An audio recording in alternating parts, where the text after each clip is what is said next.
கிளாம்பாக்கம் பேருந்து நிலையத்திலிருந்து இளம்பெண் கடத்தப்பட்டு பாலியல் தொல்லை அளிக்கப்பட்ட விவகாரத்தில் 2 கைது செய்யப்பட்டுள்ளனர். இதுகுறித்த கூடுதல் தகவல்களை செய்தியாளர் அன்பரசன் அளிக்க காணலாம். சென்னை கிளாம்பாக்கத்தில் 19 வயது இளம்பெண் ஆட்டோவில் கடத்தப்பட்ட சம்பவத்தில் 2 நபர்கள் கூடுவாஞ்சேரி அனைத்து மகளிர் போலீசாரால் கைது செய்யப்பட்டிருக்கிறார்கள்.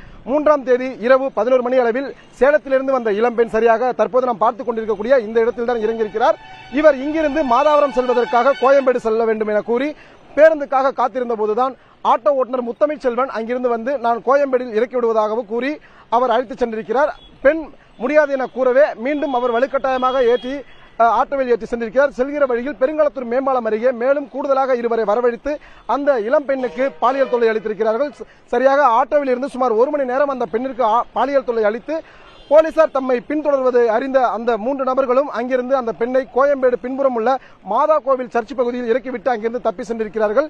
இந்த தகவலின் அடிப்படையில் தான் கூடுவாஞ்சேரி அனைத்து மகளிர் காவல்துறையினர் 4 பிரிவுகளின் கீழ் வழக்கு பதிவு செய்திருக்கிறார்கள். குறிப்பாக பெண் வன்கொடுமை தடுப்பு சட்டம், பாலியல் தொல்லை அளித்தல், ஆட்கடத்தல் உள்ளிட்ட 4 பிரிவுகளின் கீழ் வழக்கு பதிவு செய்து சுமார் 50க்கும் மேற்பட்ட சிசிடிவி காட்சிகளின் அடிப்படையில் முதலாக ஆட்டோவின் பதிவு எண்ணை கண்டறிந்து அதன் மூலமாக விசாரணையை துவங்கியிருக்கிறார்கள்.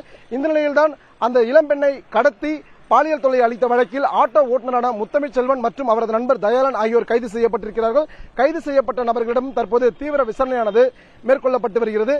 இது மட்டுமல்லாமல் இந்த கடத்தல் சம்பவத்தில் மேலும் தலைவராக இருக்கக்கூடிய மேலும் சில நபர்களை தேடி வருவதாக கூடுவாஞ்சேரி அனைத்து மகளிர் காவல்துறையினர் தற்போது தகவல் தெரிவித்திருக்கிறார்கள்.